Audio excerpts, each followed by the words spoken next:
Oi, meus amores do TV Relacionamento. Aqui é Márcia Imperator e quero dizer que tô ligadinha em vocês, tá bom? Ó, beijo, tchau!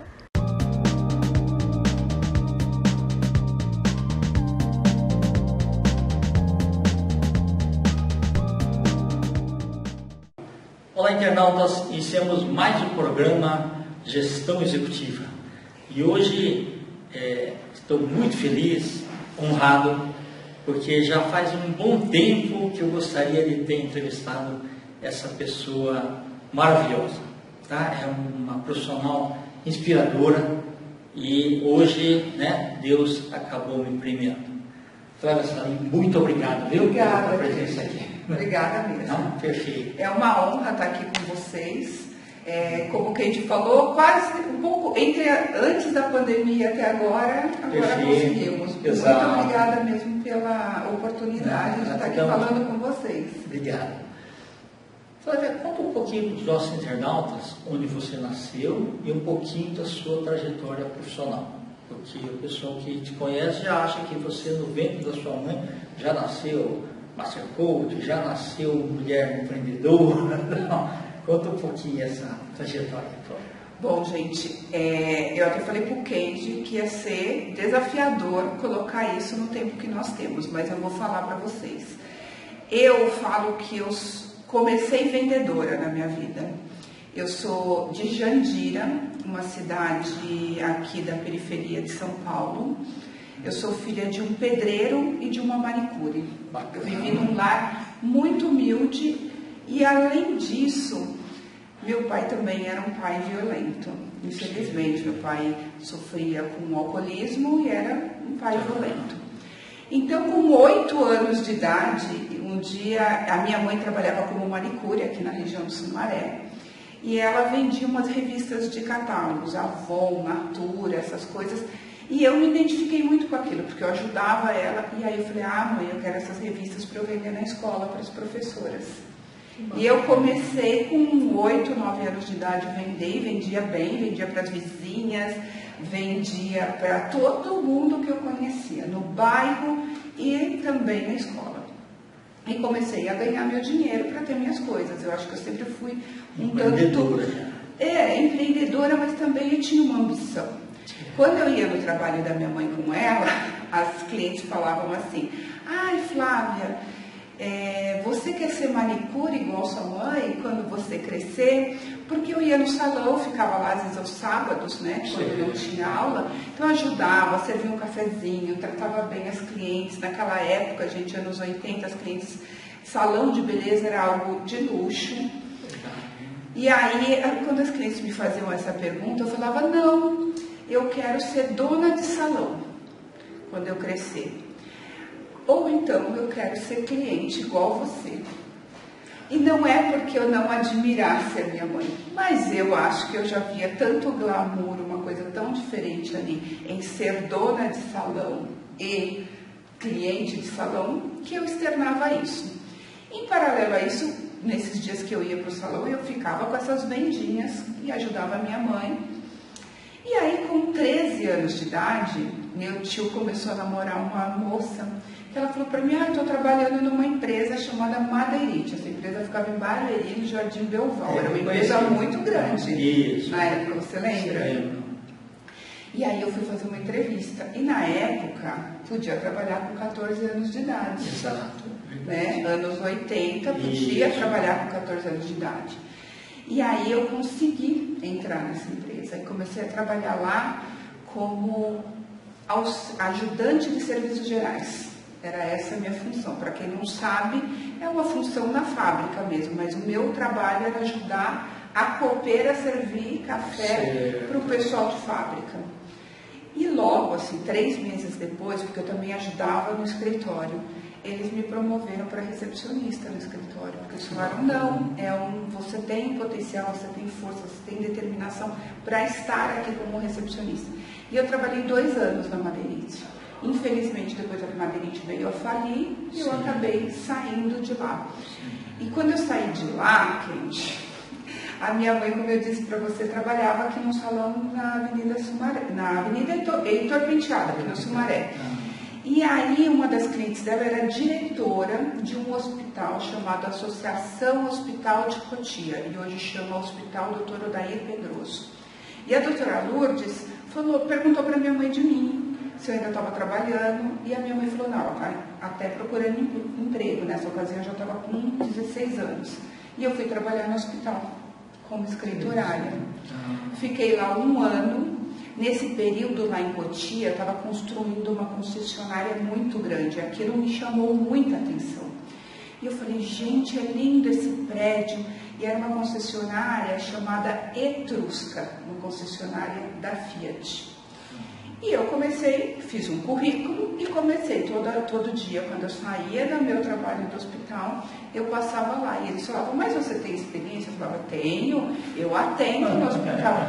Bom, ninguém queria me entrevistar, até que um dia de tanto ir, uma das pessoas falou, olha, quem está entrevistando é aquele senhor, ele é o irmão do dono, não sei como, mas eu vou deixar você entrar, tenta ver se ele te entrevista. Eu consegui essa entrevista e consegui entrar na Fiat naquela época.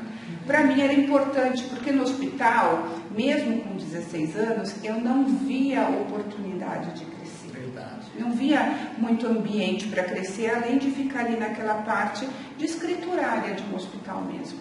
E lá, na Etrusca, entrei como recepcionista na assistência técnica, e passando um tempo, eu queria mais. Eu queria ser vendedora de carro. E outra, aquilo foi um orgulho grande para também. Meus pais, não posso dizer que meu pai não tinha tanta essa validação, mas para minha mãe era muito importante. Para minha mãe foi importante eu ter trabalhado na Madeirite, foi importante eu ter ido para o hospital, ter trabalhado com a cliente dela, e nessa ocasião eu já vi que eu poderia mais, e foi quando eu fui buscar essa oportunidade nessa concessionária Fiat. Trabalhei lá um determinado tempo, e um dia, conversando com outras pessoas do mercado automobilístico, eu falei, gente, eu quero ser vendedora. Lá eles não estavam com vagas disponíveis para essa oportunidade, eu não tive dúvida. Eu fui procurar um dia na Avenida Europa. Eu falei, aonde tem mais concessionária em São Paulo? Aí, naquela época, eu falei, bom, vendedor de carro folgava durante a semana e trabalhava praticamente todos os finais de semana. Era bem diferente também de como é hoje. E aí eu fui nas concessionárias da Avenida Europa entregar currículo. E numa delas eu cheguei, era uma Peugeot, na época Peugeot do Grupo Carreira, que hoje é uma rede muito grande, Chevrolet. E eu fiz uma entrevista ali com um dos donos, gerente, enfim, e entrei como vendedora nessa concessionária, quase com 18 anos. E me tornei vendedora de carro, aprendi a dirigir ali, foi tudo muito bacana e eu adorava o que eu fazia. Eu acho que isso é uma diferença muito grande para você, para qualquer pessoa que busca um trabalho. Busque gostar do que você faz, buscar acordar e feliz de fazer aquilo. E para mim, imagina, eu ganhava bem como vendedora de carro. Eu me tornei uma pessoa muito jovem que tinha uma renda boa. Que bom. E nessa ocasião eu já morava sozinha, porque como eu disse que o meu lar era um lar muito violento, eu logo que fiquei na maioridade, foi um pouco antes de ser maior, porque meus pais me emanciparam, e aí eu fui morar sozinha. Que bacana. Então eu era responsável pelo meu sustento e por tudo. E sentia vontade de fazer uma faculdade, porque nunca foi algo que foi me proposto, que tinha que sair do colegial, era terminar o colegial e trabalhar. E Sim. aí essa necessidade veio comigo mediante o mundo que eu estava vivendo, mediante tudo que eu enxergava para mim. Aí comecei a fazer faculdade, fiz 2 anos de faculdade de Direito na PUC, mas eu, na ocasião, não consegui concluir pela minha carga horária de trabalho. E às vezes também porque eu pagava aluguel, essas coisas, ficou muito oneroso. Aí busquei, depois de um tempo, uma outra faculdade, fiz faculdade de administração. Legal, bacana. foi indo. Nesse mercado automobilístico fiquei por 10 anos. Bacana. 12 anos, gente. Trabalhei 12 anos. Trabalhei com Peugeot, com Renault, depois trabalhei na Honda, numa concessionária que existe até hoje, chamada Daytona, Avenida Europa. Sim. Trabalhei lá muito tempo. E aí aquela coisa, né? Um dia eu cheguei e falei assim, eu tinha 24 anos e nessa ocasião eu perdi meus 2 irmãos. Perdi minha irmã e meu irmão. Meu irmão eu perdi com 22 anos e minha irmã eu já estava com 24. E aí eu falei, gente, eu trabalho demais, porque eu trabalhava muito. Sim. E eu quero viajar, eu quero aproveitar um pouco a vida. Eu tenho eu sou muito presa nos finais de semana. E, como eu disse, eu ganhava bem. Mas eu falei, agora eu quero qualidade de vida. Sim. E aí eu fui buscar oportunidade no mercado corporativo. E na ocasião, em 2000, ano 2000, estava chegando no Brasil, recém-chegada, uma seguradora chamada MetLife. Sim, eu lembro. Isso. Lá na Berrini, né? Isso. Né? Na época, assim, a MetLife ainda tinha como um grande garoto. Né? Não, eles estão ainda na Berrini. A Berrini é a matriz e aí eles têm várias filiais. E aí lá eu consegui uma oportunidade, entrei como executiva de contas, trabalhei lá mais 10 anos e saí de lá como gerente de equipes. Fiquei lá mais 10 anos. Parabéns. E eu ajudei a montar o call center da MetLife. Lá no ABC. Não, ali na coisa mesmo, na Berrini. Era o Antônio Costa. E depois... o Antônio! O Antônio foi meu aluno. Conheço o Antônio. Trabalhou comigo no MetLife desde o começo. Isso. Depois eles foram lá perto do Largo de São Francisco. Sim. Né? E depois para o ABC também, né? Que bacana. É verdade. Quase que a nossa trajetória se cruzou aí. Talvez não calhou os dias, né? Mas assim, foi pelos anos, foram anos que eu estava ainda lá. E nesse meio período, na MetLife, aí eu terminei a faculdade, fiz pós-graduação em gestão de pessoas, fiz pós-graduação em gestão empresarial, que é algo que eu gosto bastante. Fiz uma terceira pós-graduação em gestão de projetos na GV, mas eu já estava, nesse momento, casada, com 2 filhos pequenos e viajava bastante a trabalho. E um dia eu falei, gente, eu preciso ficar mais com os meus filhos. E aí resolvi sair da MetLife e me tornar empreendedora. Bacana. E aí vocês lembram aquela história que eu falei para os clientes da minha mãe, que eu me tornaria dona de salão? Sim, perfeito. Na ocasião, tinha perto da minha casa um salão muito grande, muito bacana. E a dona já estava mais idosa e ela estava vendendo. Foi quando eu resolvi empreender ali. Achando que a minha experiência no mundo corporativo, a minha experiência com pós-graduação e a minha experiência com vendas e com pessoas serviria para aquela gestão da minha empresa, de ser uma pequena empresária no Brasil. Mas eu garanto para vocês que assim, é muito mais do que isso. Se tornar empresário, pequena empresária no Brasil, é muito diferente. Aí as pessoas ficavam assim, como é a sua equipe? Eu falava assim, além das pessoas que são os profissionais da área, manicure, cabeleireiro, que são realmente as pessoas que fazem acontecer, o restante praticamente era equipe. Eu sou contadora, eu sou compradora, vendedora, financeiro, captação de cliente, tudo, a parte de marketing, a parte comercial. E aí eu falo, gente, por mais desafiador, difícil mesmo que seja, a pessoa quando se torna empresário, ela dá um boom de desenvolvimento. Sem dúvida, porque aquele é o mundo real. No empresarial, quando acontece o problema, você sempre tem alguém que vai te dar um apoio. Quando você é empresa, você olha para trás, não tem ninguém, você tem que fazer. E tem que acontecer. No empresarial, não que seja fácil, a gente não está tirando assim o mérito, mas assim, você é responsável por vendas, como no meu caso, sempre fui da área comercial. Então, tinha alguém que ia cuidar do marketing, tinha alguém que ia pagar o fornecedor, tinha alguém que ia pagar a comissão, tinha as áreas específicas para cada função. E quando nós nos tornamos empreendedores, é isso, gente. Você aprende a ser tudo, de tudo, um pouco. Perfeito. Mas é bacana, né? Que você deu esse up grande aí para você, né?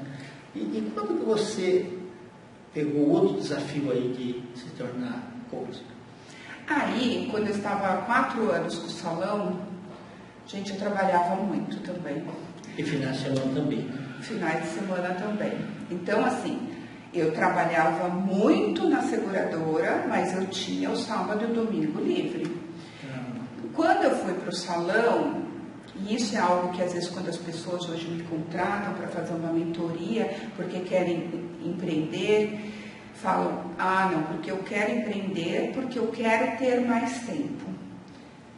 E aí eu falo, eu também, quando fui empreender, eu também queria ter mais tempo. Mas comigo aconteceu que eu dediquei o dobro do tempo, porque eu acho que é algo da minha natureza, eu sou muito dedicada. Mas como eu disse, quando o negócio é nosso, você abre a porta, acende a luz, apaga a luz e fecha a porta. Você é o primeiro a entrar e o último a sair de verdade. E se uma mão de obra sua, que é o seu braço direito, de repente não pôde ver naquele dia, é você que vai ser o esquerdo e 2 direitos. Exatamente. Né? E aí eu falei, gente, eu cansei do salão. E eu acho que a gente tem que ter essa noção também quando algo está sendo além do que você pode, do que você deseja para a sua vida. E aí eu pesei e falei, vou vender. E na minha casa, aquilo já estava trazendo um determinado problema de relacionamento, né? Porque meu marido estava ficando muito tempo também mais dedicado aos filhos. E aí ele falou, fecha, eu te dou um tempo, acho que a gente estava, sei lá, maio do ano, eu te dou até dezembro. Se não vender, você fecha. Eu falei, eu vou vender. Mas eu vou vender mesmo. E aí eu comecei a preparar, e agora eu vou falar para vocês um exercício até de coach. Sim. Quando você deseja alguma coisa, começa a agir como se aquela coisa já estivesse acontecendo. Exatamente. O universo conspirar para aquilo acontecer. Exatamente. Então eu comecei, peguei ali na época a minha assistente financeira, ali a secretária, que eu também tinha, mas aí eu falei para ela, nós vamos preparar a empresa desta forma. Eu quero que peça para o contador quanto ficam todas as rescisões dos 38 funcionários. Eu quero que você veja aqui como que fica a rescisão de contrato. Já vamos negociar com a dona Mafalda, se eu passar o contrato para alguém. Eu já imaginei que tudo estava sendo feito. E aí, meu marido às vezes olhava e falava assim para mim, mas você já tem alguém que vai comprar? Porque você já está fazendo tudo isso. Falei, não, mas a hora que o comprador chegar, eu estou com tudo tão pronto que ele já vai ter entendido. E eu fazia uma CAP, fazia a projeção financeira para mostrar para a pessoa que ia chegar, falava assim, olha, o nosso faturamento hoje é esse, a margem é esse. E aconteceu, gente. Que bacana. Um dia uma cliente entrou para mim e falou assim, Flávia, você venderia o salão? E eu não comentei com nenhum profissional. E não comentei com uma ou outra cliente. E essa entrou e falou, você venderia? Eu falei assim, por quê? Você quer comprar? Ela, não, mas eu tenho uma pessoa que está procurando um salão. E ele é um profissional da área. Eu falei, então tá, marca para ele conversar comigo. Eu ainda não disse para ela que estava vendendo, nem para ele. Eu falei assim, vou ouvir a proposta. Sim. Mas, gente, eu tinha tudo ali, no meu planejamento, e na minha cabeça, setembro, eu ia vender. Eu escrevia, setembro, eu estou passando essa bola. Isso é legal, porque você deu toda a segurança para ele do como andar dali para frente. Porque a preocupação de quem vai querer comprar, será que tem passivo trabalhista? Será que não tem? E essas coisas aí acabam esfriando. Exatamente. Né? Então, você tiver tudo embora. E aí quando ele chegou, que era julho, ele falou para mim, não, mas eu acho que eu quero, mas é só para o ano que vem. Eu falei, não, mas eu coloquei para mim que eu vou vender até setembro. E aí você pode perder. Gente, eu não tinha para quem vender, juro para vocês. Eu estava de verdade, mas eu tinha certeza que era um bom negócio para ele. Eu sei que ele me fez uma proposta muito diferente da proposta que eu tinha de valor de venda. E aí eu falei para ele, eu não aceito. E passou. Chegou em casa, comente isso com meu marido, e ele falou assim, como não? Eu falei, ele ofereceu metade do que vale. Ele falou assim, mas é metade, você vai ter que fechar aquilo porque você está trabalhando demais, você está esgotada. Eu falei, não, eu não vou fechar, aqueles funcionários não vão ficar na mão, você pode ter certeza, vai aparecer. E vieram outros 2 nesse período. E aí, quando eu estava mais, assim, tendendo a negociar com o outro, esse primeiro voltou. Que bacana. E isso era fim ali de agosto. E aí ele falou para mim, Flávia, eu me interesso. E eu aceito a tua proposta, desde que eu possa pagar desta forma. E aí eu fechei o negócio com ele. Que bacana. Até hoje ele está com o negócio lá muito bom. Aí eu falei, vou ficar um tempo sem trabalhar. Não, que eu preciso descansar. Deu 2 meses, começaram. Aí me ligou uma empresa, me pedindo, um salão de beleza, me pedindo ajuda, assessoria, uma mentoria. Você tinha experiência real, né? Isso. E aí eu dei uma assessoria para um salão. Aí daqui a pouco me chamou um outro salão. E aí eu falei, gente, eu vou estudar metodologia de coach para trazer para cá. Quando eu estava na MetLife, que eu trabalhava lá, tinha feito alguns cursos, mas eu queria me aprofundar muito mais. E eu estava amando passar para as pessoas, porque nós, brasileiros, entramos no empreendedorismo, apesar de termos empresas como o Sebrae, que nos ajudam bastante. Eu quero deixar essa dica aqui para quem quer montar um negócio. Se você não pode investir numa mentoria, que eu acho que é algo muito importante, que vai te fazer cometer muito menos erros, vai no Sebrae, eles têm diversos cursos, desde gestão financeira, gestão emocional mesmo, um curso magnífico que eles têm lá. E aí, mas o brasileiro começa pela habilidade, achando que o negócio vai dar certo. E eu vi que ali a minha mentoria financeira, a minha mentoria administrativa, estava se valendo para aquelas pessoas, para aqueles negócios. Você mexer com o comportamental também. Isso. Mas foi aí que eu falei, eu preciso mexer com o comportamental bem. Aí foi quando eu fui buscar o coach. E me formei pela Sociedade Brasileira de Coach. E um dia eu fui num outro evento e eu falei, eu quero algo mais comportamental, mais emocional. E fiz toda a grade de cursos de uma outra instituição chamada Fibracis, que mexe muito com essa questão do cognitivo. Do Paulo Vieira. Do Paulo Vieira, é isso. Você fez também? E aí fiz toda a grade do Paulo Vieira, toda a grade. E sou muito feliz e realizada com isso. E aí eu montei meu negócio como Master Coach, como mentora hoje, porque hoje eu sei que eu tenho a base real dos negócios que eu tive. Enquanto eu tive o salão, eu também tive uma distribuidora de produtos de cabeleireiros para cabeleireiros. Bacana, porque eu falei, não, esse é um negócio, então eu ainda tinha essa distribuidora. Tá? Com o dinheiro que eu peguei do salão, gente, eu nunca gostei de pensar que o dinheiro estava parado.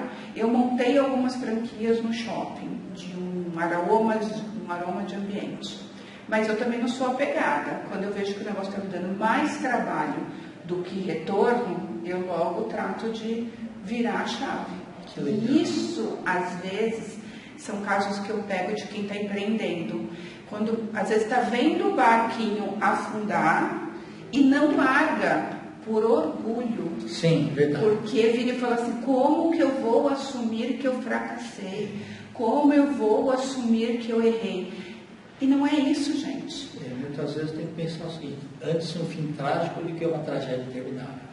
Não, e antes você pegar o negócio ali, olhar e falar assim, como que eu posso terminar isso de uma forma racional? Exato. Porque quando ela se torna emocional, quando aquilo se torna parte de você, é muito mais difícil de tirar. Porque daí entra a questão do ego, do orgulho, isso, das do crenças, do exato. que vão falar, do que vão dizer. E a gente tem que colocar que o que vale é o que vai fazer bem para nós.